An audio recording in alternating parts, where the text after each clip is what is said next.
Toastmasters Club 9958 to order. Thank you everybody for being here and for setting up all the awesome Halloween decorations. If you have phones, please remember to turn them off. At Toastmasters, we provide a supportive and positive learning experience in which members are empowered to develop communication and leadership skills, resulting in greater self-confidence and personal growth. Through this mission, each Toastmaster gains a clear understanding of the club's purpose, and the organization as a whole benefits from a shared set of values and goals. I will be giving the thought and pledge this evening. The thought comes from a 19th century postcard. It says, "On Halloween, the thing you must do is pretend that nothing can frighten you. And if something scares you and you just want to run, just let on like it's Halloween fun." All right. Please join me for the Pledge of Allegiance. I pledge allegiance to the flag of the United States of America and to the republic for which it stands, one nation, under God, indivisible, with liberty and justice for all. I'll turn this time over to Jonathan Dunn.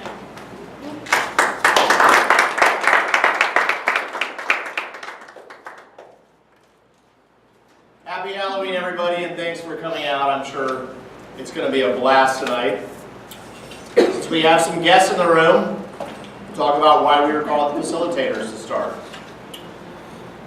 We are sponsored by the Central Florida chapter of the American Society of Training and Development, the premier organization for professional facilitators, open to all.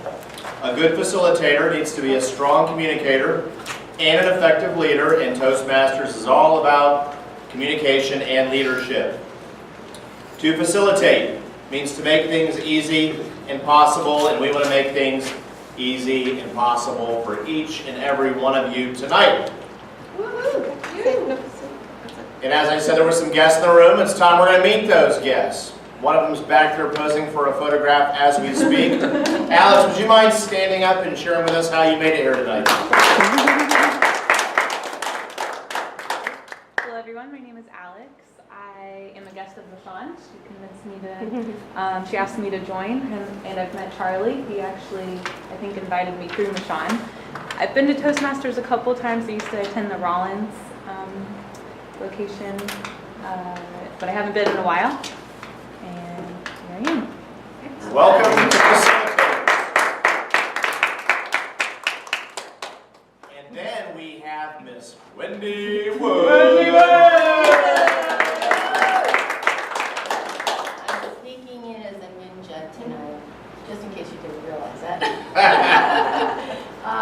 Tony Gills invited me tonight, our Superwoman, Supergirl, Superdog group. Love this facilitators group, was a member many years ago, and anytime I get a chance to come visit, thank you. Thank you, Wendy. Now, even though we're here to have fun tonight, celebrate a cool thing, it is a real meeting, so if you're in a leadership role, make sure you get your book to somebody to evaluate you.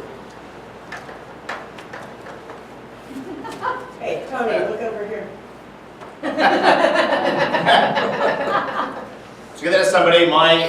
My table over here is wide open, and I would love to evaluate you in anything that you're doing tonight. I'm not going to say, well, you know what? I'll say it at the end, actually.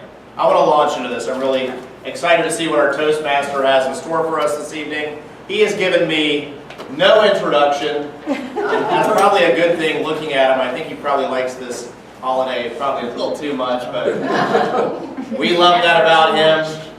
So please welcome to the lectern, Advanced Communicator Gold, our crypt keeper tonight, Stephen Morgan.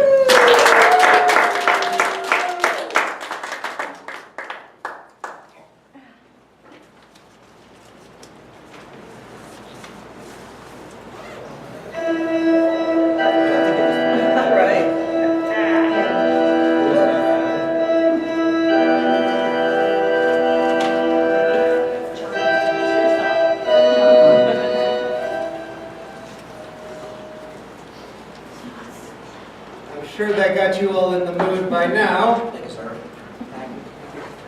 It's Halloween, the dead are walking among us, and the about to be dead are probably about to speak for us. At least that's how it seems to feel every week for some of us, I believe.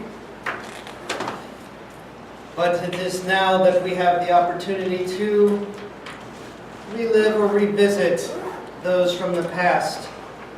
Some of those that may not have our best intentions at heart, and perhaps they'll be evaluating you as well. But it is here where we get to face our fears, see if we can survive, and for at least how long. There are many who pass through these doors, not all of them make it back out. Perhaps you are already eager to get to them now. But alas, we have much that must be done first. We're going to first ask our jurors to explain what they shall be doing, for certainly there will be many of us being judged here tonight. Our grammarian this evening, to please explain what you shall be doing, Charlie.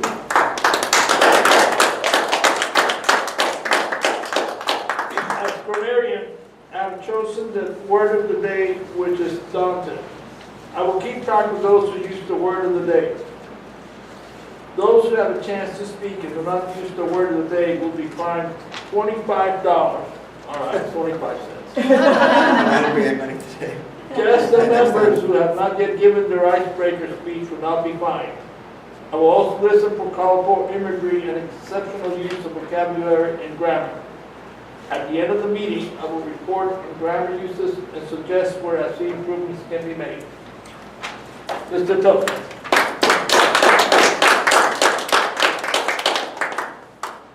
Playing with time this evening. I'm probably casting a few spells as well. Mickey. And she goes. One of the skills Toastmasters practice is expressing a thought within a specific time. As timer, I am responsible for monitoring time for each speaker in each meeting segment. I'll operate a timing signal indicating to each speaker how long he or she has been speaking. For our prepared speeches, to qualify, speakers must speak no less than 30 minutes under their range minimum and not more than 30 seconds after their range maximum.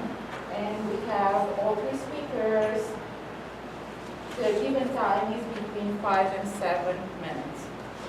I will turn on the green light at range minimum at 5 minutes, the yellow light at mid-range, 6 minutes, and the red light at range maximum, 7 minutes. For table topic speaker to qualify, speakers must speak at least 1 minute and no more than 2 minutes and 30 seconds. For evaluations to qualify, evaluators must speak a minimum of 1 minute and 30 seconds and a maximum of 3 minutes and 30 seconds. Mr. Toastmaster.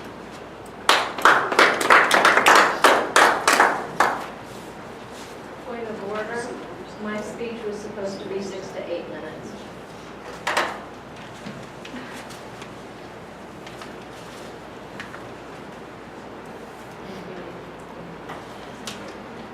The executioner for us this evening. Certainly eager to get to his job. But what is that job exactly? As an executioner, my job is to keep track of the audible crutches such as and double crutches, which is the repetition of a word while the speaker searches for the next thought. I will also note sentences strung together with bridge words like on or so, and will sound the buzzer when any of these infractions are heard. The fine for each infraction is 10 cents. Guests and members who have not yet done their icebreakers will not be buzzed or fined, but I will keep track of the infractions. Thank you. And perhaps the scariest role, at least within this state, stuffing the ballot box. Nishan. what will you be doing? As vote counter, I will pick up your ballots for best speaker, best table topic mass speaker, best evaluator, and most improved speaker.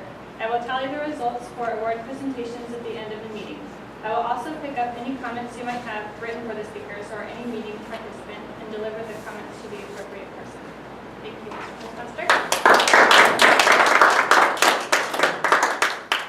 Alas, we are also one short and in desperate need, for someone has expired, and our third accuser cannot be here. Is there someone that can take that role? Because our third speaker definitely needs to be judged. Anyone willing? Okay. He's our client. Okay, yeah, you can do that. Okay. Yes, let's. Charlie volunteered. She's been spared from the executioner. So far.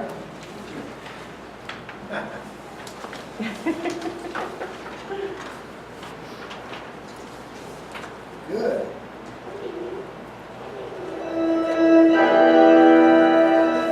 Halloween has quite a history, but it varies from country to country. What we're most familiar about within the United States has become a play night for the children, where we light little lanterns we've cut from vegetables, run around playing tricks and expecting to get paid in sweets. But that's not what it always comes down to. Some have associated the Halloween itself with Samhain, which is actually the end of summer out of the Celtic calendar. It has also been, of course, the name itself coming from All Hallows Eve, being the evening before All Hallowed Day, which is All Saints' Day, where you're supposed to be celebrating the saints. The following day is supposed to be All Souls' Day, which is supposed to be celebrating all who have passed. But it is also said that this particular evening the dead are walking among us, and therefore the masks that we wear are so that they do not recognize us, or that they may actually think we are amongst them. However you may feel about the particular holiday, or if you've ever experienced it, you'll notice that it has become within this country the second most commercial holiday, where people like to just go overboard, either in their costumes or their play or their partying, or occasionally in their Toastmasters meetings, which we've been known to do at times. What is it that we find so interesting about the macabre? Well, in fact, our speakers have even decided to enjoy that with their speeches. At least a couple here will even give us a bit more. And if you like this funeral march itself, we'll see who is still standing at the end.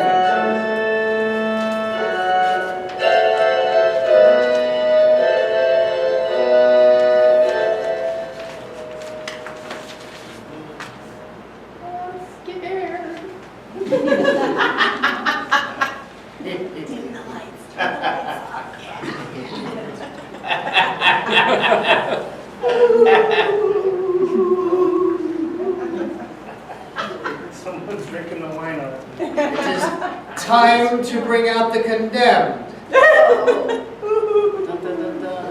Is that me? And the first has been following current events in the news, and there are some very scary ones out there. He is new to Toastmasters and is giving his second speech. Please welcome Stephen Block to the lectern.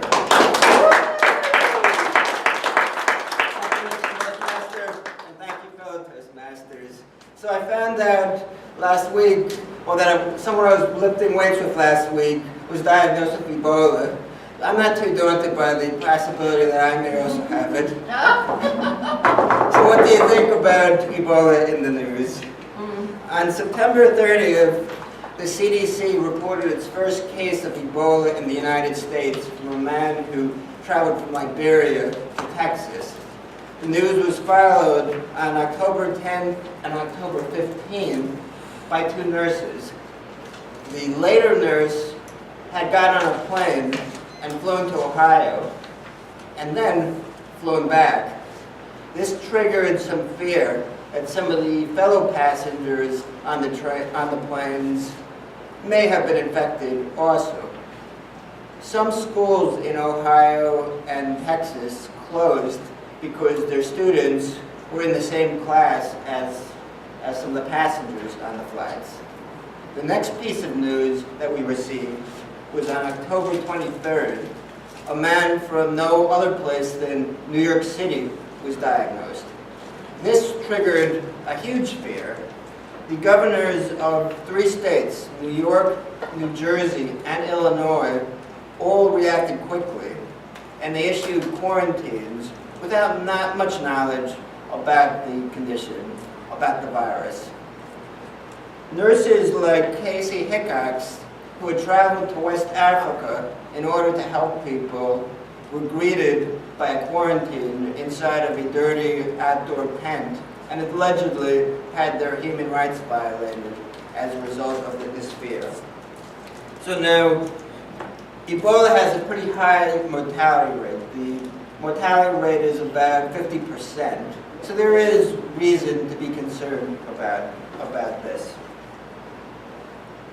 Proper organization is imperative, and proper planning is important in order to prevent an outbreak from spreading. What does the virus do? Ebola, hemorrhagic fever, or simply Ebola, is a disease of humans and primates caused by the Ebola virus. Signs and symptoms typically start between 2 days to 3 weeks after contracting the virus. Early symptoms include the standard fever, sore throat, muscle pains, headaches, high temperature, the normal symptoms that you get whenever you're sick. Later stages include vomiting and diarrhea, which you also typically have when you get sick. I personally don't vomit, but I mean that's one of the later phases. The later phases include bleeding, both internal and external bleeding, and that's where the risk is, because a lot of patients die as a result of low blood pressure from all the blood they lose in that process. How is the problem treated? Research is currently being done. They're in a scramble to find some sort of a cure. But currently, there is no FDA-approved medicine or solution to the problem. So victims of Ebola just have to bear it out. The FDA does warn against some products that are on the market now that are misleading, that claim to be able to solve the problem. And for any type of outbreak, that's bound to happen. Early treatment, like always, is important. The sooner you catch it, the sooner you can address the problem, the better chance you have for survival. Some of the treatment options right now, they're basically just supportive care. Supportive care, you try to rehydrate the patient. You give them a lot of water. In the later stages, you give them a blood transfusion if you need to. You also give them plenty of medicine for the pain. Having recently gone through a simple surgery, I know what pain's like, and medicine is nice to have. Back in the outbreak days, they didn't have painkillers. Maybe you had some alcohol if you're lucky. And personally, I think alcohol would have been better than the Vicodin and the oxycodone, but that's just my personal thought. Now, the disease is a contagious disease, so the most important thing about treatment is isolation. You don't want it to spread from one person to the other. And quarantining is the big issue right now. How do we prevent this? You can lock people up. You can shut down city blocks. You can restrict travel from other countries. But it just takes one person to get through. You can walk around in a bubble in a spacesuit, but who's going to do that? It's important to understand how the virus is transmitted and make rational decisions based on the knowledge that you know. The virus is transmitted through bodily fluids. It's currently believed that mosquitoes don't transmit the virus. However, mammals such as bats and primates have historically been how the disease has been transmitted. Of course, here in the United States, we don't have too many bats and monkeys jumping around, but we do have pets, and you will run across the dead carapace from an animal on the road. So that is a serious concern. The bigger concern is human-to-human transmission. It's transmitted through blood and saliva and semen, so if somebody is infected, it's not a good idea to engage in sexual activities with them. Shaking hands might be okay, but you don't want to do more than that. Now, the virus can survive on a dry surface, but it can only survive a few hours, and it's killed by normal disinfectants. Of course, normal disinfectants will kill most viruses on a dry surface, like a countertop or doorknob. So the same precautions you take for Ebola, you should take for everything. You should keep your house stocked in case of an emergency. Once again, any type of emergency applies. It could be a hurricane, it could be a terrorist attack, it could be an earthquake. The world is not ending tomorrow, but if you wait until the last minute to rush for supplies, you're probably going to run into empty shelves, high food prices, and the risk of getting injured due to an altercation with somebody else who wants the same item that you just put in your shopping cart. Thank you, Mr. Toastmaster. Thank you, Toastmaster.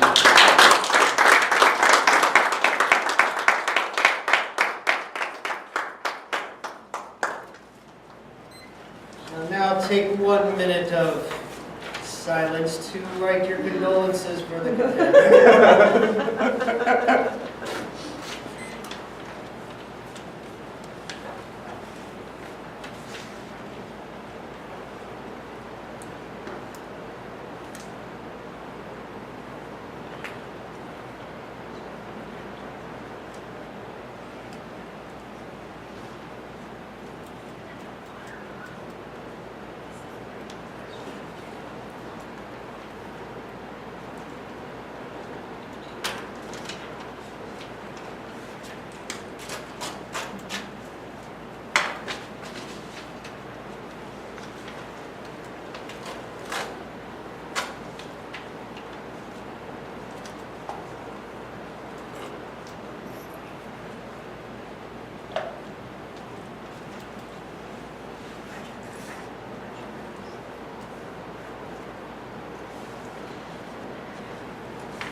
Oh, and I brought some props. I brought a prop, I forgot to hand it. You! Turn that light out.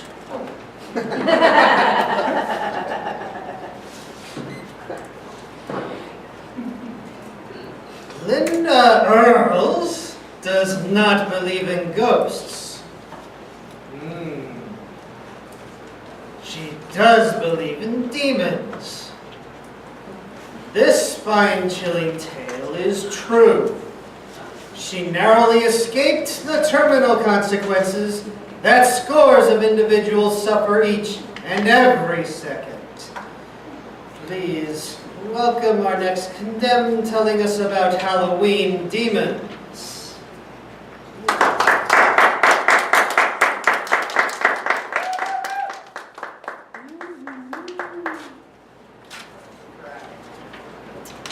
Toastmasters and guests, I was babysitting my nephew. He's in his 30s, so it was a while ago. The property was an old farm, and many of the buildings were reconditioned to be homes. My sister's in-laws were in the blacksmith shop, and my sister, who I was babysitting for, lived in the chicken coop. there was a living room, a kitchen, and a bathroom in the downstairs. And upstairs, there was a bedroom on one side and a nursery in the back. My nephew Jamie had gotten out of his crib not one time up to this point. He was a little tot. I was watching TV downstairs, probably eating, and I heard crying very close. And I leaped up and went over to the pull-down staircase, and the boy was at the top of the stairs, and it was very, very steep. And I slithered up the stairs very smoothly, talking quietly to him, and a cold form brushed by me down the stairs. Luckily, he stayed up there, and I didn't have to catch him. The heroic feat was waiting for my sister to get home, sitting on the couch with the baby for the rest of the evening. She'd been married 40 years, and I'm sure she doesn't remember this story, but I will never forget the evil, chilly form passing me on the stairs. Every story about ghosts is actually about demons.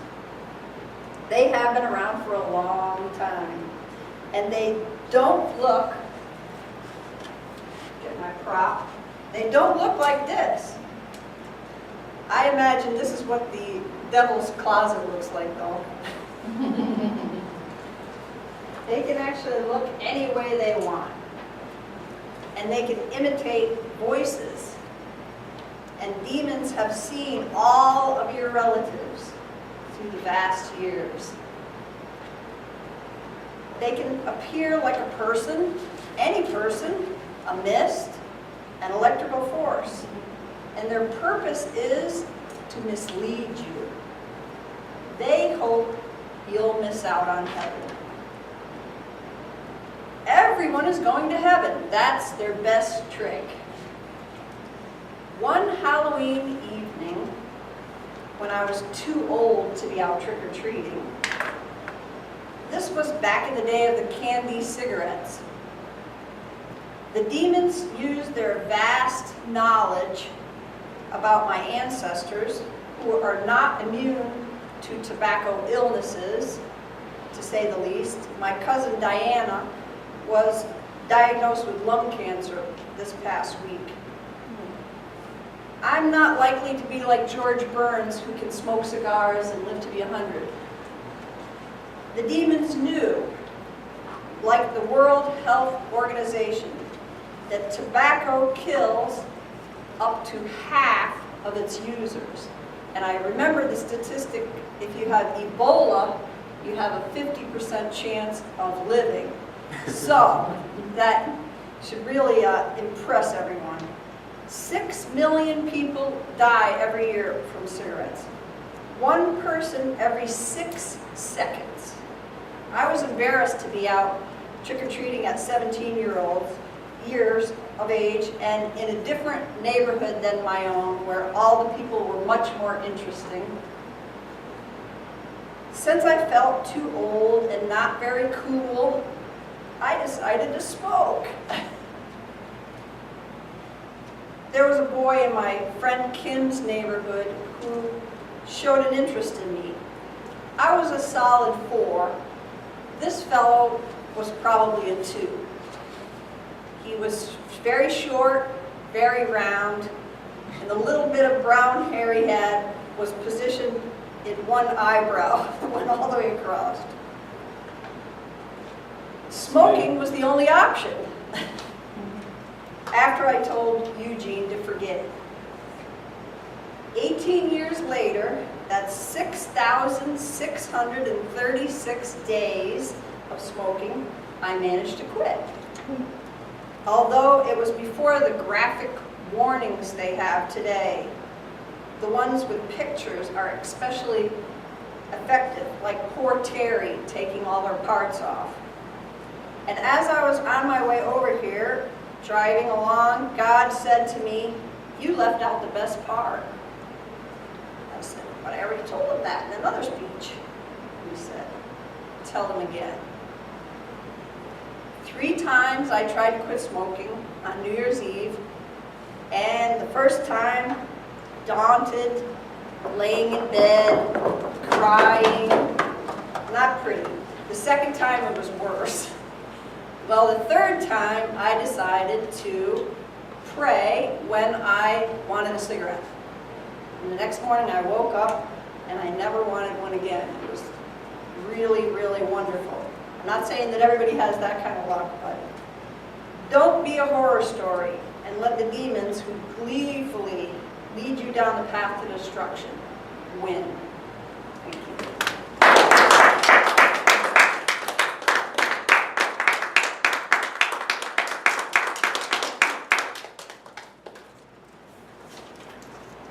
Another minute for the condemned. Provide your words of sympathy.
I think I went over.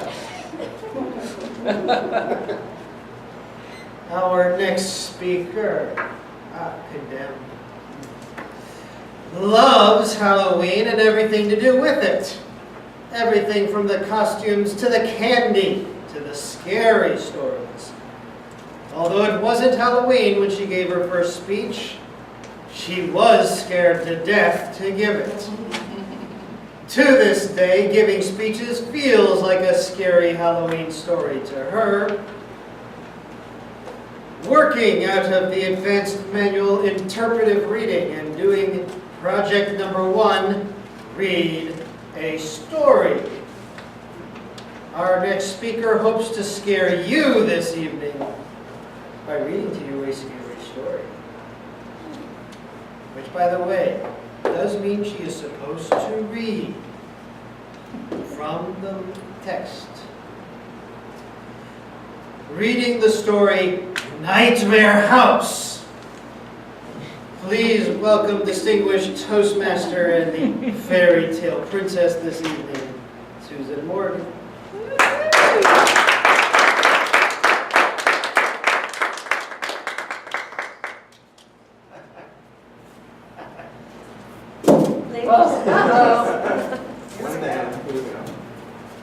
Disturbing the I dead. will not be daunted by this. Nightmare House. It was a dark and stormy night. Steve had just come in from having tied down anything that could possibly blow away in the wind outside. Cold sweeping into his bones, he decided to go sit in the fireplace to warm up. Near the fireplace. He closed the door to the large living room of the large house he just purchased. His wife and daughter, back at the old home, gathering up some last-minute items to be moved to their new house. Steve decided to stay the night by himself to get the feel of the house. The house was probably too large for such a small family, but Steve couldn't pass up the buy he got on it. An old, antique house, incredibly large, in a quiet, secluded area for such a small price. Steve still could not believe how lucky he was. The television was one of the items his wife was bringing the next day, so he decided to read a book to pass the time. He sipped at his hot coffee while being warmed by the crackling fireplace. Steve couldn't help but to look forward to many more nights like this, all snug in front of the grand fireplace on the cold winter nights that would eventually come. He had just started to get into his book when he heard a tapping sound from the upper floor. Steve brushed it off quickly. Old houses like this always made sounds like that in movies, even though I'm sure it's had enough time to settle. He had to chuckle over his corny joke. He went back to his book, but the sound started again. It seemed to be moving across the room upstairs. Perhaps mice, thought Steve. I should really look into that tomorrow morning. The wife would not be pleased to find mice in their new home. Tomorrow, though, no use chasing mice in the dark. Then Steve heard what sounded like a door opening upstairs. The big room was starting to feel a bit less cozy. He tried to pass it off as his imagination running wild and tried to immerse himself in his book. It did no good because this time the sounds did not go away.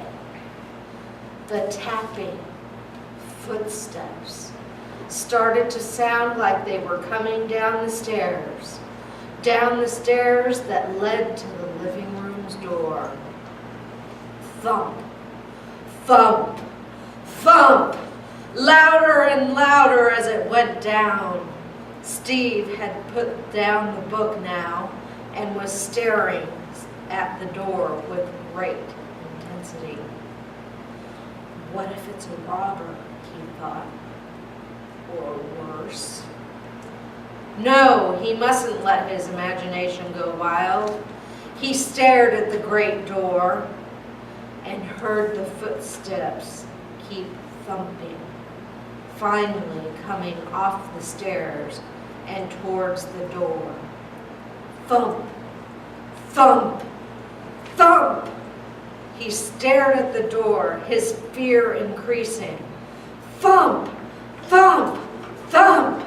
The fireplace suddenly went out. The door handle started to turn.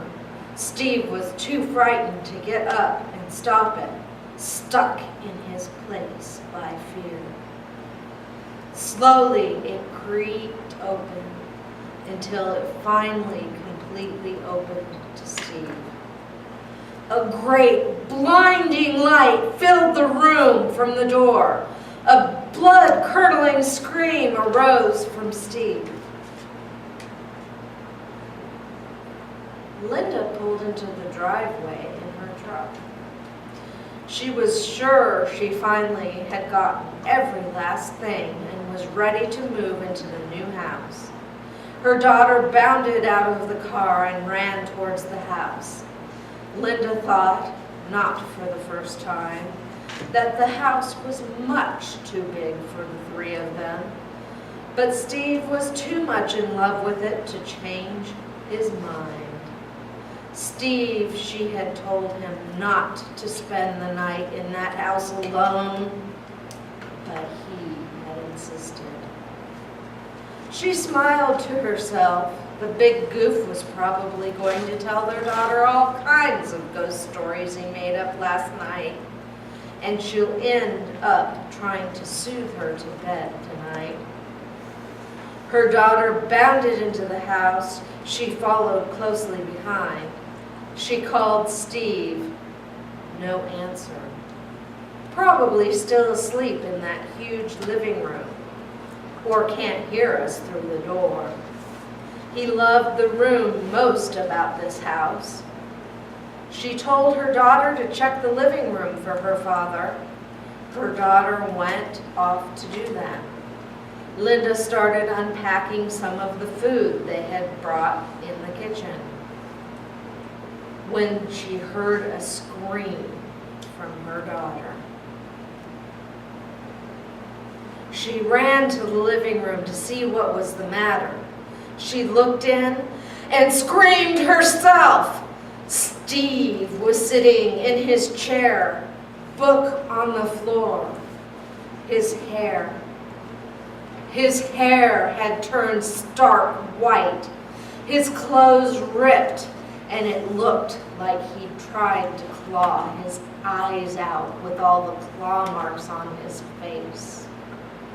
He was dead, with a look of stark terror etched forever on his face.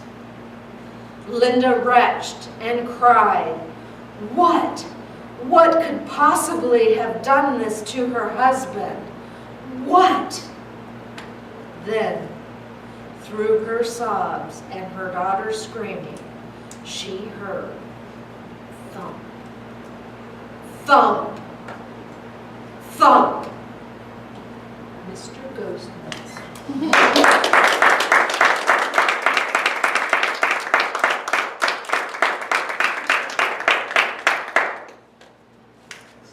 One more minute and provide your feedback to the condemned of this wonderful story.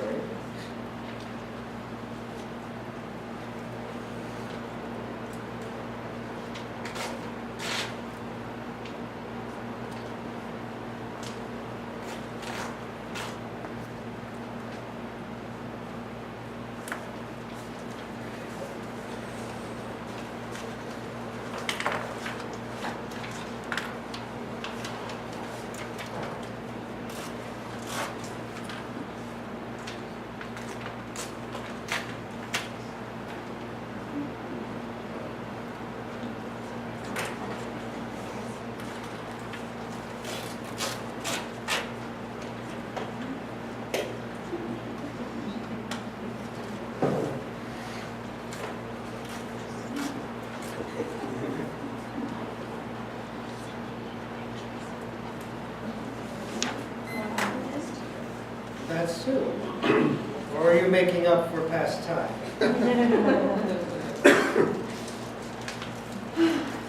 What is the scariest thing you can imagine happening to you? Sometimes the truth is much worse than you might care to create.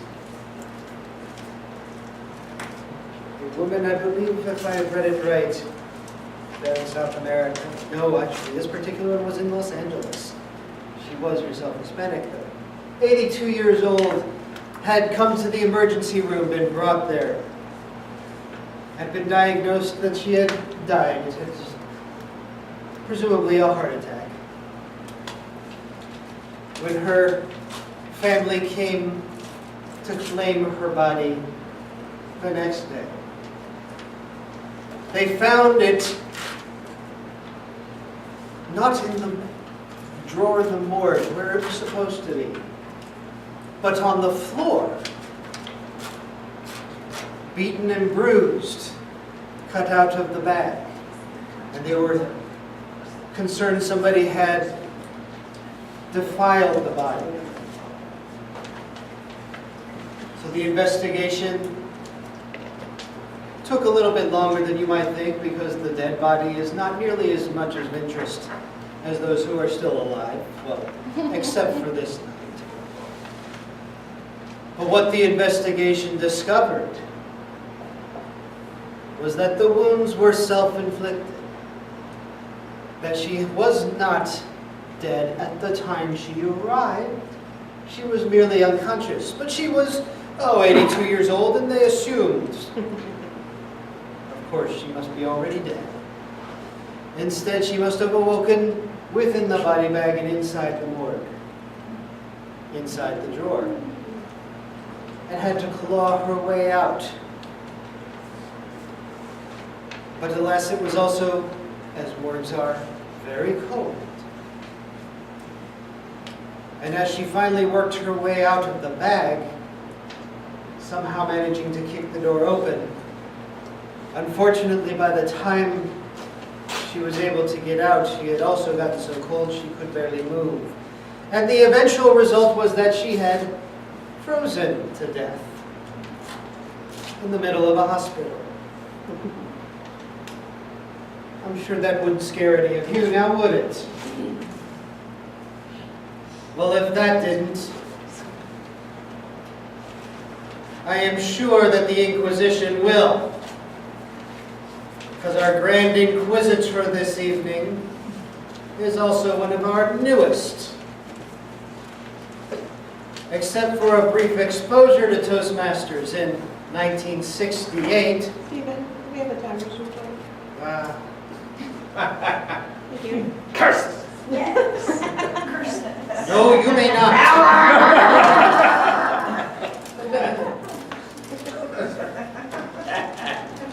But if time is that important to you, I suppose we can let our timer show how she has kept the time so far. Barely.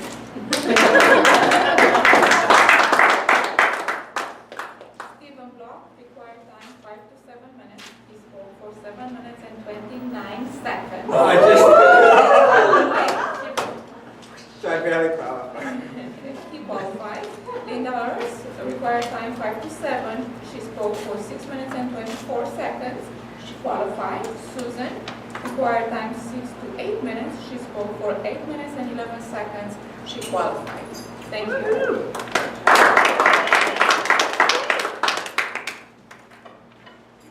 You may therefore vote for the condemned. The one you think might be most worthy of being spared. And we'll see if our vote stuffer here will bother to listen to what you say.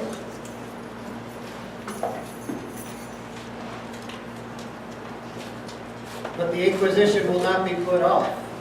I don't know one, to be honest.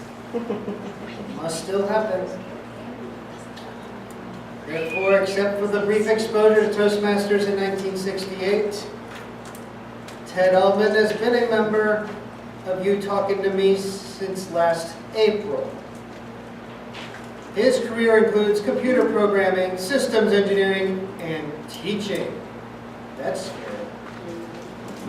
He writes for Edit International Incorporated and is currently editing a physics book, Einstein's Intuition, which I'm sure is giving many of you heebie-jeebies now.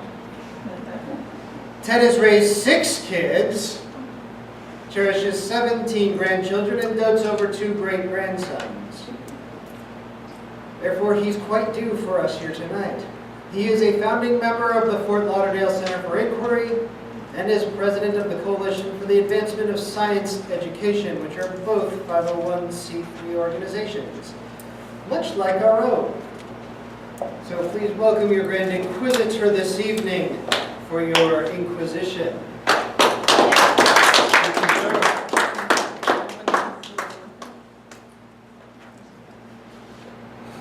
Oh my God.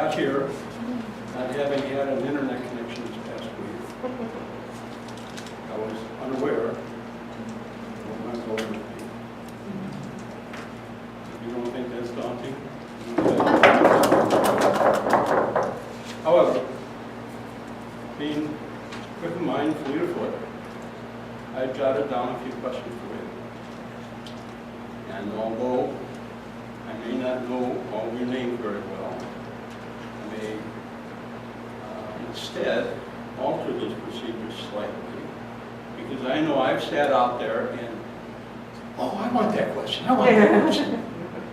I'm going to give you a chance to do just that. So let me read the question, and the first one to respond may answer that question. And if you don't, then I will point out something.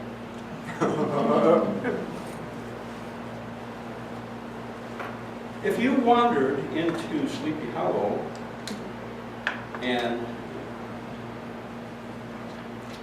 encountered a very nervous Ichabod Crane, what would you tell him? Oh, somebody coughed. That was. Please tell us.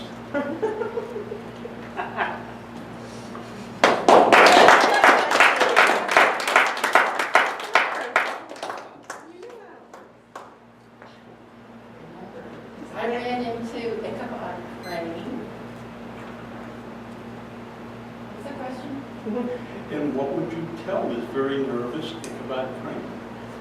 I would tell him to be careful of the headless horseman that's galloping through the forest, that's daunting, scary, and mysterious.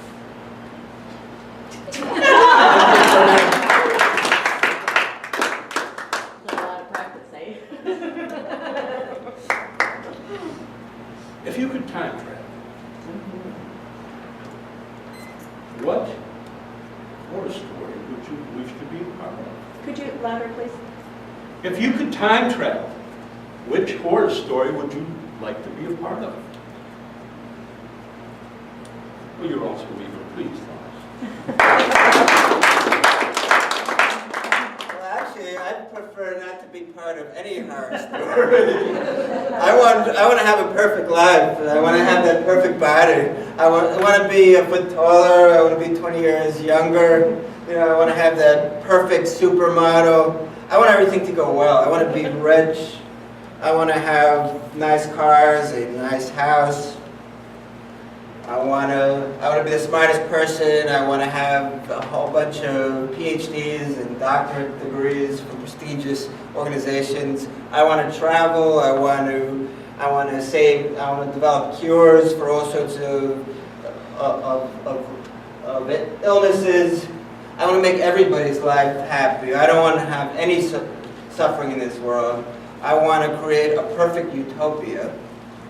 Because it's not only good enough if I don't live a horror story and I live a happy life, but I want everybody, all of you in this room, to live perfect, happy lives. So if there's anything I can do to help make you happier, you know, that's my mission. And I also love to have people make me happy. So with that, I choose not to live in any horror story.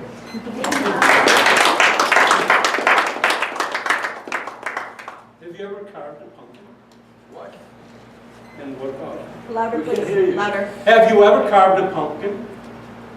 And what was it that you carved? And why did you choose that particular face? Spiderhead. Thank you, Mr. Toastmaster. Yes, I did carve pumpkins with my kids. I have, as you all know, 4 daughters. The first 2, I didn't do any carving because they were not, I didn't know much about the tradition, but the last 2, they were perfect on this age. I learned more about the American culture. And I always like scary things. So I like vampires. So if I was in any horror, I would do it vampires. So what I did was a vampire pumpkin. And we put some, what do you call this? Fangs. And we paint them red with blood so it would look like it was freshly and already fed pumpkin. We also had a fire inside. All the kids had fun carving the pumpkin, getting all the guts, which also looks good. We put color in it, we made it red, and we put everything around the pumpkin, which may make made it into a nice, nice looking pumpkin, special for the occasion. Thank you.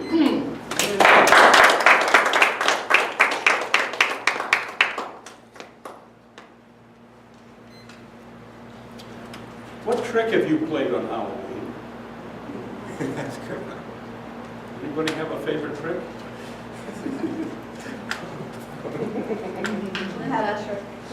All right.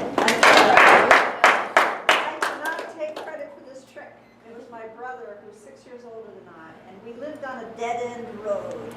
And so the kids, and it was a lot of trees up there, and it was just darker, and we had a large house, and it was kind of scary up there anyway. And so he went into the tree line, and he set up a tape recorder, and he had a costume on, and he just went really over the top, and he would like scale across the yard and come up on them and everything, and we had little kids peeing their pants and vomiting with fear, you know. It was just like the tragedy of the neighborhood. Everybody was very, very upset at my family, and my parents never lived it down. It was wonderful.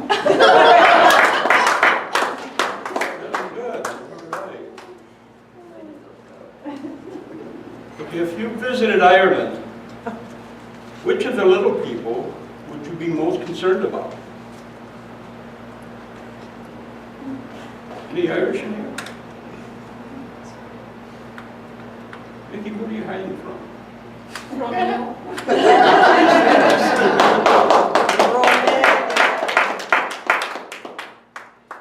don't know why the little people you're talking about, but I consider myself little enough to talk about myself. If I'd be in Ireland, I would like to visit the place and let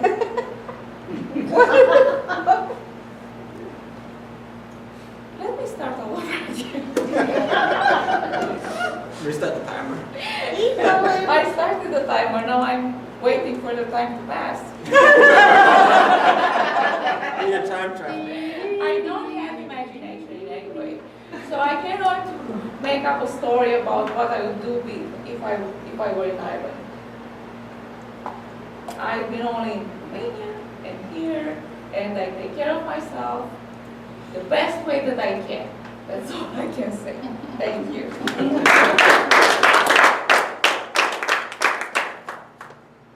Well, Table Topics is supposed to put you on the spot and make you be creative. All right, we got time for another one? Got lots of time to kill. Okay. Have you ever had a frightening dream or maybe nightmare? Charlie. Charlie. Mr. Table Topic Master. I probably average a frightening nightmare seriously about 4 to 5 times a month. And as we started speaking with all the other table topics that were going on, my vision that I have is very active at this time of month. It always has been throughout my life. And I happened to glance back for a second as Jorge was speaking, and through that slit glass, I saw a vision that appears to me in my nightmares. And it's not a demon per se with thorns and tails. It's just a very chalky white face that when I was in isolation at certain times in my childhood, it would appear to me in a very dark room where you couldn't see your hand in front of your face, yet someone here brought up the point that it was Linda, brought up the point that a cold swivel would go through, and that's what I would feel. And As dark as it was, I could see this white, chalky face, and I couldn't quite make it out. And I never heard her speak, although its mouth was moving. The only thing I ever heard before the figure would appear was a very faint voice. Carlos, Carlos, Carlos. And then the figure would brighten and just stare at me, and I would shiver. That's the end of my story. All right, we have one more.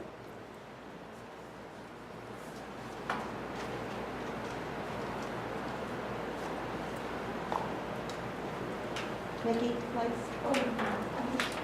You. What is your favorite ghoulish nursery rhyme? Some of them are really horrid. Okay. Go, Pat. Woo! I don't have a favorite ghoulish nursery rhyme. I don't like ghoulish, scary stuff at all. So I thought I would share with you my nightmare, which was so vivid and so real. I was a young girl, lived in Brooklyn, and we had the old-fashioned closets that were on a block, like you had drawers on this closet that went up to the ceiling. And I had a little bed next to the window, and the wind was blowing nice, nice, nice. I couldn't go to sleep. Heard my parents go to bed, heard everything. We went to bed 7:30 after Tarantino Circus. It's vivid, like if it happened just yesterday. I'm waiting and waiting, and all of a sudden this man appears in the room. He has a black hat, coat on, and he's walking up to me, and he picks his hand up, and stabs me. Ugh. I let out this blood-curdling scream. My mother comes running in, the lights go on and everything, and I swore there was somebody in the room. She proceeded to let me know it was a dream. I didn't think it was a dream. I knew it was real. So she decides it's time to leave, and she turns the lights out. And again, something was buzzing in my ear, and I scream again. This time it was just a mistake. The point of the story is that I can honestly say that maybe it was only a couple of years ago that I can walk into the room without banging the door against the wall. I am still, to this day, afraid to walk into a dark room. I have to push the doors, turn the light, and walk in.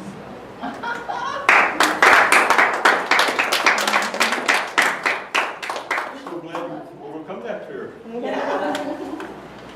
I think that's enough ghoulishness for this evening. Do we have a timer's report?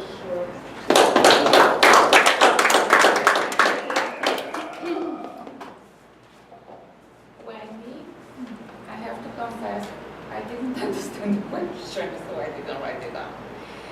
You spoke for 24 seconds. You didn't qualify. Stephen Block, what horror story you would like to be involved in 1 minute and 15 seconds? You qualified. Jorge, carving pumpkins, 1 minute and 10 seconds. He qualified. Linda, played on Halloween, 45 seconds. She didn't qualify. Mickey, blah, blah, blah, blah. 1 minute. Charlie Bamurier talked about scary nightmares, 2 minutes and 21 seconds. He qualified. Beth talked about her nightmare, 1 minute and 45 seconds. She qualified. Thank you. Sorry, Mickey, did you qualify? Did you qualify? Yeah. Okay, I'm gonna vote for her. No.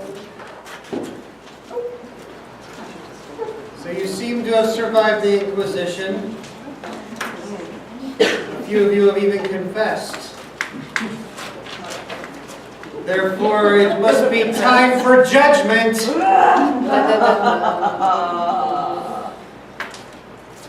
Now are all the phones off? but we shall summarily have the executioner take care of that.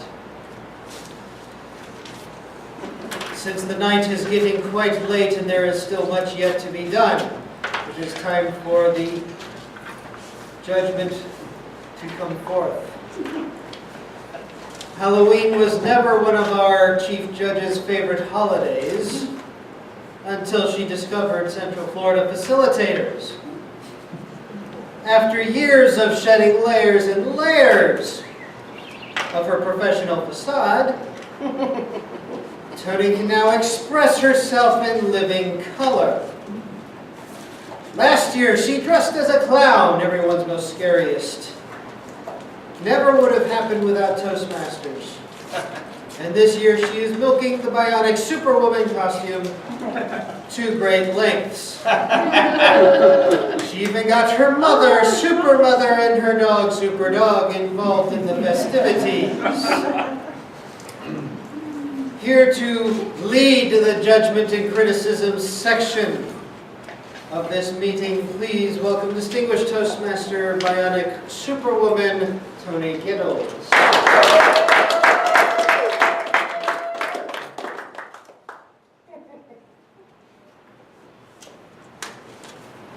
I will not be daunted by my role as Chief Judge or superhero. I will thoroughly criticize and condemn everything I can think of related to this meeting tonight. I will introduce our esteemed accusers, and they will offer assessments of the condemned speeches tonight. The jurors will be called on for their reports, and I will condemn the meeting in detail. You're not evaluators, what did I just call them? Accusers? Accusers! Okay, accuser number one. The word Halloween. The hair, John. You don't have the hair. It didn't God work. for that. It didn't work.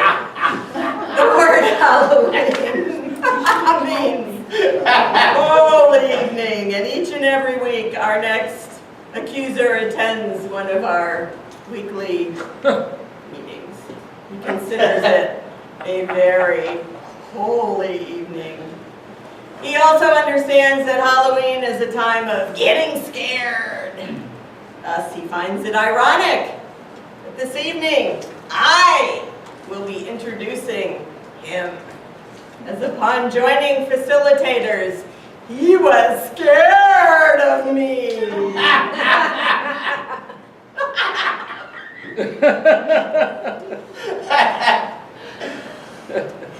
And looked at me like I was his mean principal in elementary school. Especially the time I called him into the office. Oh, yes, I did. To discuss cleaning up his speech on giving a naked man with shrinkage in a shower CPR, and to find out, why are you really here?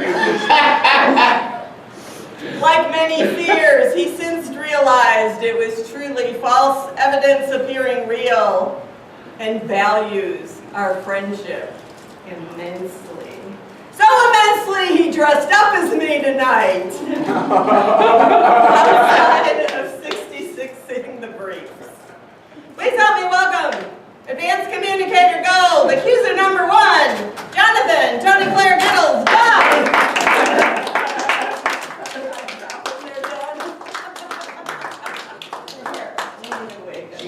You need a wig. My walker is not from knee surgery, so I actually had a 5th date last night.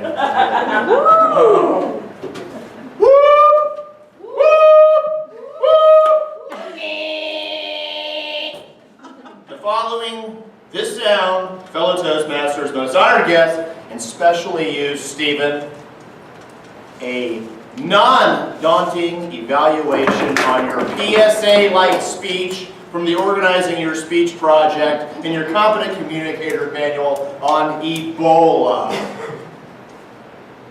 And Stephen, you're a really good speaker. You really burst onto the scene, and I really applaud you going twice in a row. You're like a chip off this old block with the frequency of your speeches. It was very good, but I know, as all the things you say about getting better, I know you want to make it great. So I'm going to use my 3-point plan to help you go from good to great. And we're going to look at your structure first, Stephen. One of your things that you had to do in your project was your opening had to lead into your speech. And I love what Stephen did. He talked about being at the gym, enhancing himself, and thinking about Ebola, as many of us are right now. And I know it got me thinking about Ebola. And then the body of his speech, it had to flow. And Steve, you did a great job flowing. You launched into stories, you launched into tips in avoiding Ebola, and once again, your project was organizing your speech, and you are a master of organization. So, first 2 objectives, you nailed them. And then your closing. Did everything that you had done previously culminate into your closing? And you gave us a Twitter headline, and Toastmasters give Twitter headlines in speeches. And his Twitter headline was, keep your house stocked and don't wait for an emergency. It's brilliant advice. I know if I go home right now, my ice box is completely barren. Now, Stephen, how could you have made that even better? I want you to just think of these 2 words, theatrical choices. I know you're a little crazy, so go up there and get a little crazy from time to time. Everybody's going to appreciate it. Part 2 of the 3-step plan is, look at your content, Stephen. And you had great content. You had more Twitter headlines. It takes just one person to get through. Bats, monkeys, mosquitoes, lots of imagery in those words, and you didn't have to go on and on. Jerry Seinfeld would have loved what you did today. You kept it simple. And once again, your content, it was like a public service announcement. You did great. How can you make it better? And I'm going to hit on this a second time. Theatrical choices. Just get a little crazy out there. Look at the audience, talk to them. Imagine you're sitting at home and you come up with some wicked diarrhea. Just engage us a little bit more. Your delivery, your appearance was great. Your presence, your energy was great. Theatrical choices to make it better.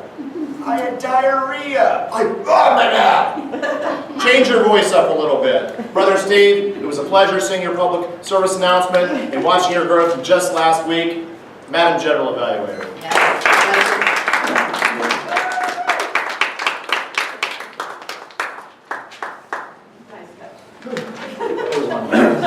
She's just like you. We have a wheelchair.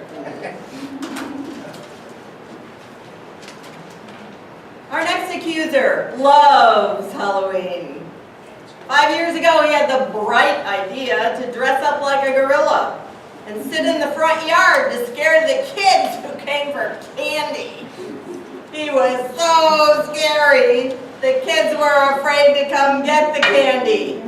So he had to eat the whole bowl himself. Judging the speech of Linda Earls, it is my treat to introduce Mark, L-O-C-K-R-E-E, Lockery.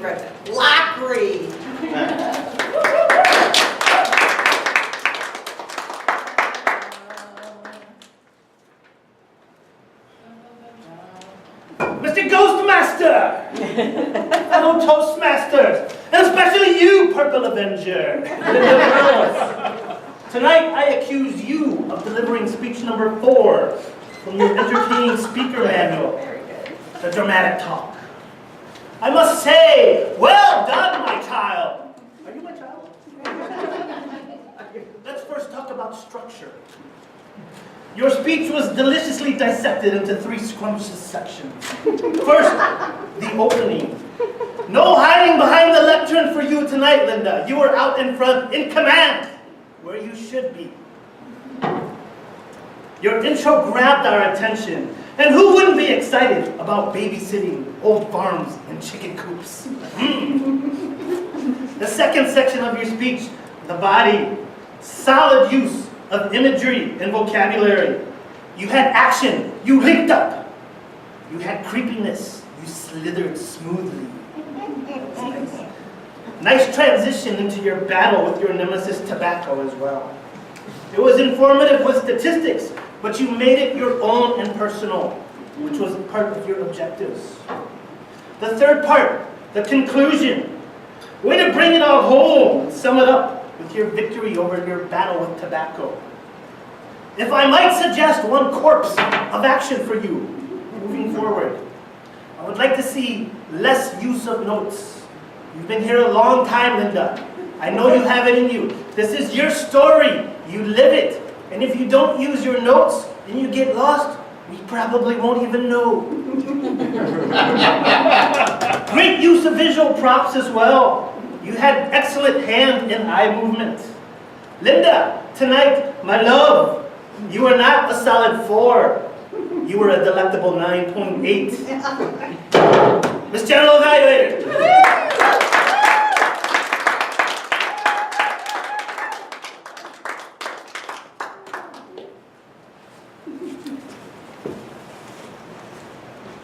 Our final accuser needs no introduction, as there is no introduction. But he did step up at the last minute to fill a role, and he did provide our handsome decorations.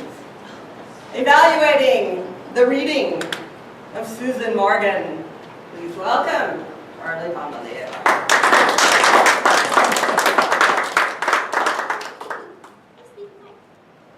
Now that's a hard act to follow, let me tell you.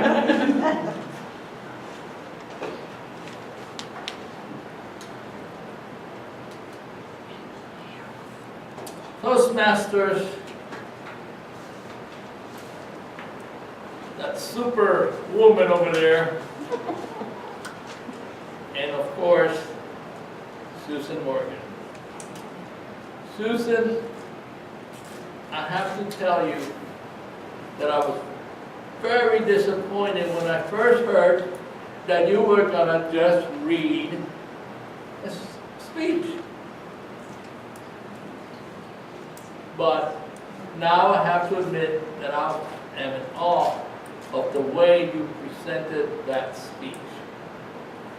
You were awesome in the presentation. And the reason why you were awesome was because you took the character of that speech and that story.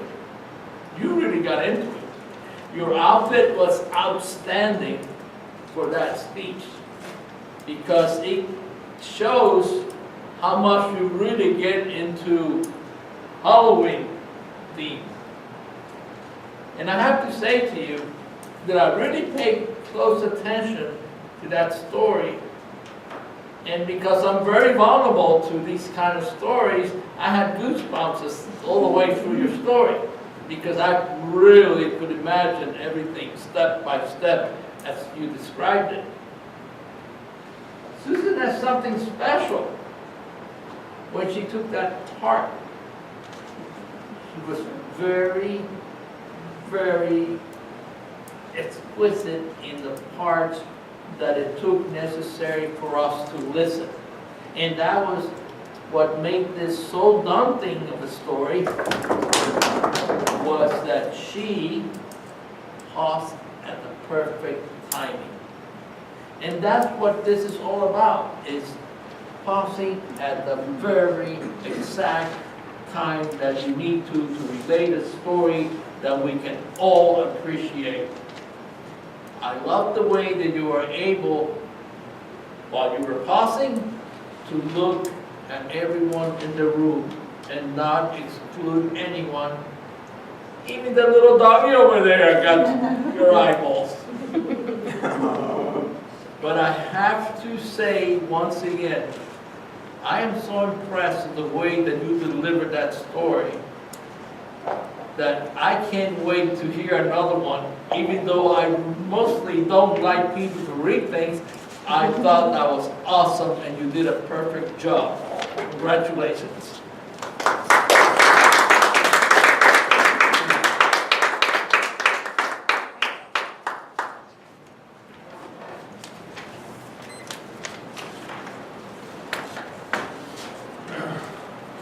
Madam Time Bewitcher, let us hear from you. Jonathan Banks spoke for 3 minutes and 27 seconds. He qualifies. Mark Lowry for 1 minute and 50 seconds. He qualifies. Charlie Wamolier, 3 minutes and 1 second. He qualifies. Thank you.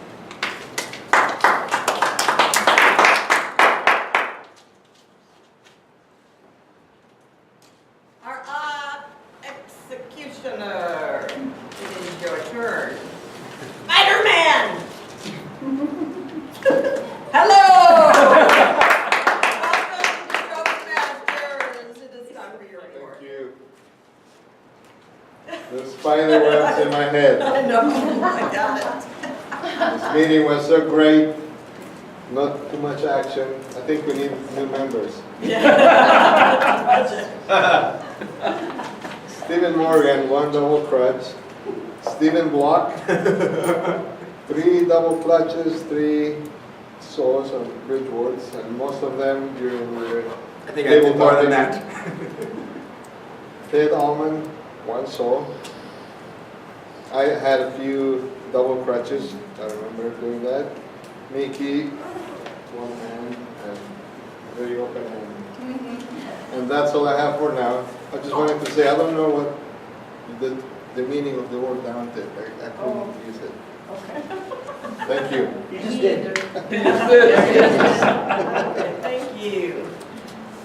I have been searching the TI website, Toastmasters International website, This instrument. for protocol information regarding Halloween. Most of you do not know this, but TI can revoke your membership if you do not show up in costume at the Halloween meeting. They could, but that's my fault. Worrying that your membership would be canceled and we would only have 5 people showing up at meetings. My previous tradition of saving souls continues this evening. Thank you, each and every one of you, for choosing a cape, a hat, or a boa. It really, really made the meeting much more festive. At this point, I am going to call on the people in costume to stand up, and we will have a vote for best costume. Let's start at the head table. Are you still the Ghoul Master? With our Ghoul Master. Toast, Toast. If you'd like to say a word, please do so. You! That was one.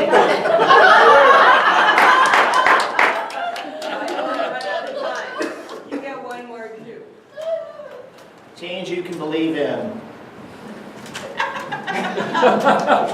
Madam Guest, Wendy, tell us who you are. With your black face. Ninja. A ninja. You're not supposed to see me. Oh, I did. I saw you and I almost threw you out the door. I almost closed the door in your face. Madam Pat. Joyce. Your dog is here. Now tell everybody who you really are. Cruella.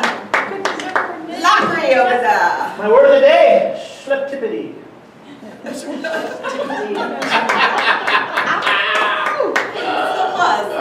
Martin.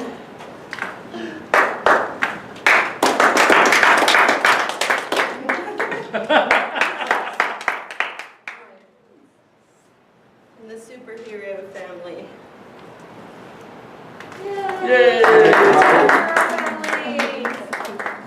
The Superwoman. Please use your ballot to vote for best costume. Did you bring certificates? Okay. You! So this meeting, I condemn this meeting. It is falling apart. There are no timer reports. The vote counter collects the votes before the timers reports. Madam Chief Judge, Yes, the Grammarian's report is still pending. I know, I'm giving him an opportunity. He's still writing. Thank you. Grammarian over there. Okay, Speak up. I'm ready. Speak up, young man. I'm ready. And you have your turn. Okay. Colorful phrases. Stephen Morgan. Tonight we get to face our fears. Someone has expired. And last but not least, of the famous word, you! That was you. Steve Block. Medicine is nice to have. Alcohol would have been better. Linda Earls. Demons can dress any way they want. Demons can appear as electrical forces. He was very short, very round, and I told you, Dean, to forget it. Susan Morgan. It was a dark and stormy night. Pat Stockton. Afraid to walk into a dark room. Me too. Tony Giddles. Oh my gosh. Jonathan was scared of me. Toastmasters can revoke your membership if you don't dress up in a costume on Halloween. This meeting is falling apart. Jonathan Dunn. James, you can believe that. And I believe that the word of the day was spoken by, I believe it was Stephen Morgan, Steve Block, Linda Earls, Susan Morgan, Tony Giddles, Charlie Bombalier, and Jorge. And yeah, I believe that's it. If I missed any word, let me know. Thank you, Joe. One thing to remember in Toastmasters, participation is the key to your success. You never know what is going to open up for you in your life if you step up to the plate and participate. Our Ghoul Master, 10 years a Ghoul Master, Ghostmaster. I don't know. Who are you? There's Toastmaster.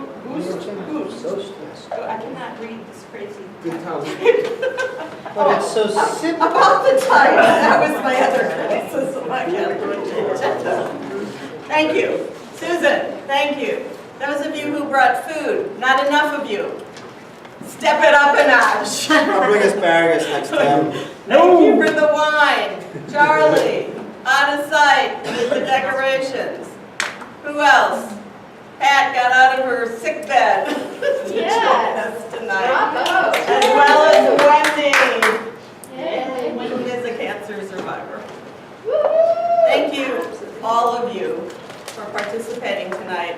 This traditionally has been one of our most festive meetings, and I hope that we can continue and step it up a little bit for next year.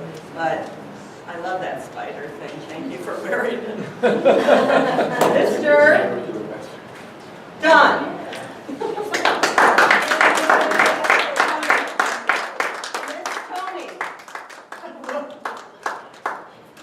Let's hear from our guests, starting with Alex. What'd you think?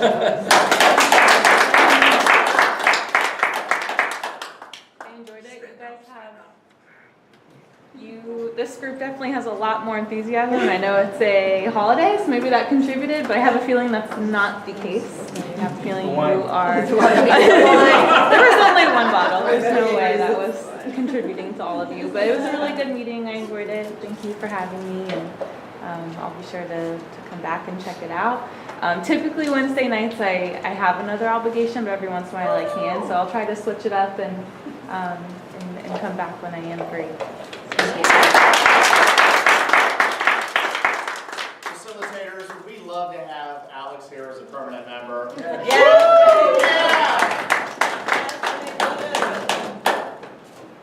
And Miss Wendy. I know I'm not supposed to see you, but He's Superwoman underneath there. we have to be real at times. I can't smile because my teeth are white and then they just... I know, I thought you were one of those old performers originally that used to do that stuff. I contact on. Okay, let me come from behind the curtain. I just got very surprised when Pat walked in the door because she had originally said she would come tonight, and we have been on that, I call it Nemo adventure, and successfully I have a cure 100% well.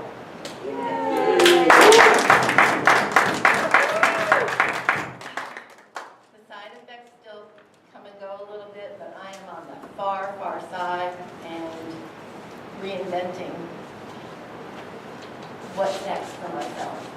So to come to this meeting tonight and see friendly faces, although they're quite ghoulish or daunting.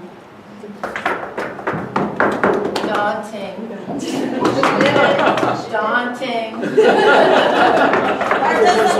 It's so wonderful to see the costumes, and I really was inspired by Tony to be here tonight for this gal. That is a super woman and delightful. Every time I see you, you amaze me. So Dave Yittles, great to see you. Thank you.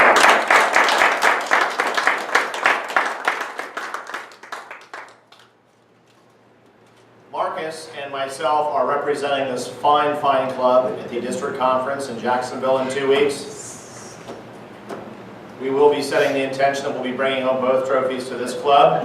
Yes, yes. Because we truly are the best club there is anywhere in town. Yes. Humbly spoken. We'd love to have you there to watch us. And there are still great pricing going on. I won't go into that. You can get with me. A lot of us are going. We'd love you to go. It'll be a lot of fun. Still hotel rooms available. And I know Mark won't disappoint at all. I mean, if you haven't seen this speech, that's some fun stuff. So we'd love to have you there. And Mickey, what are our roles looking like for next week? Oh dear. You! That's what they're looking like. See, that shows you don't have to communicate, like actually saying words to get your point across. That really spoke a lot. That means Mickey's going to be the Toastmaster and she'll be filling up all the roles, which is exciting. Yeah, actually I was supposed to speak. Speak. Oh, Yeah, speak. let's You do a lot. speak. We have several people who's speaking. Tina is speaking. Okay. I'm going to speak. I can do that one. Charlie was supposed to defer for a week. Oh, So, yes, yeah, Charlie. Charlie, Charlie. I'll speak. Yes. I'll We listen. have three speakers. I will send over the schedule. Do you have speakers? We have speakers with you, three. Yeah, you want Oh, okay. Okay, so I'll let you. you take care of that. All right, great. Well, let's hand out some awards then. Most improved. Do we vote? Oh, yeah. Let's vote one more. We do. We got to vote one more. And that is, you should have a piece of paper somewhere lying around that Michonne can come around and collect. And at this point, vote for the most improved Toastmaster. That could be in any sort of role tonight. Any sort of role that you saw that someone showed a great deal of improvement on, vote, and Miss Michonne will come around and collect the votes. And I do know we have smart rats in here, and a lot of people pre-vote. Rats? So I'm thinking she already has the winner. Oh, really? Is that what I'm seeing? Yeah. Once again, didn't need to say much. It showed a lot. Our general evaluator should have pointed it out. She is bionic and all. Good, yeah, nice handwriting. We didn't have a one for the best costume, but it was Mark. You did get the best costume.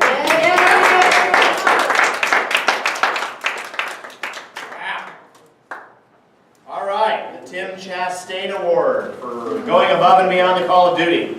I'm guessing it could have been a lot of people here today, but this guy slipped into his role and was really, I mean, kind of unsettling. So.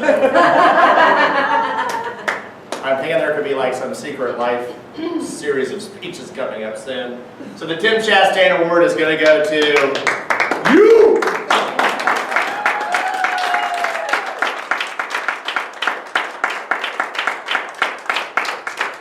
Now listen here too, there's a classic case, I'm guilty of this. He really played all out tonight. We could all probably do that a little bit more so. Like, he really went all out. That was impressive. Very impressive. Most improved Toastmaster this evening goes to... This guy is like the Chicago Bulls.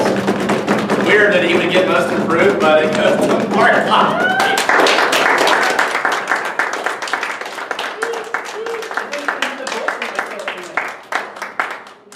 All right, you know what? I'm just going to go ahead. I'm not going to play this game. Don't go anywhere. All right. Best Evaluator as well. That was fantastic. I learned a lot.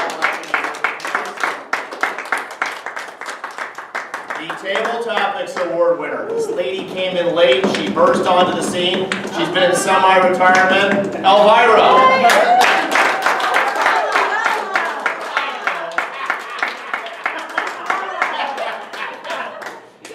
That's me getting payback for her not showing up for her workout in a month and a half. Bobby, will she come? Sure. If you pick her up. It's not like she's gonna jump into your arms. Thank goodness she's not a salvation.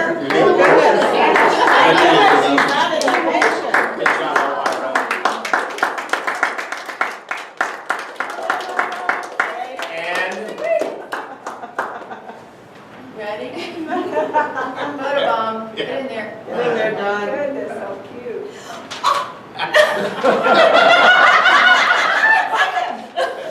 Ready? Here we go. Aw, she's kissing me. no, I don't. I don't. And the Best Speaker Award winner this evening. She's had a written weekend type break from it, but tonight she brought it home. Susan Morgan.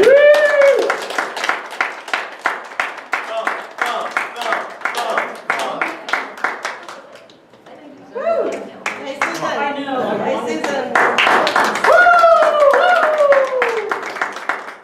If anybody has a gavel at home, feel free to bring it in. Otherwise, we'll see you on the beaches of the world. Meeting adjourned.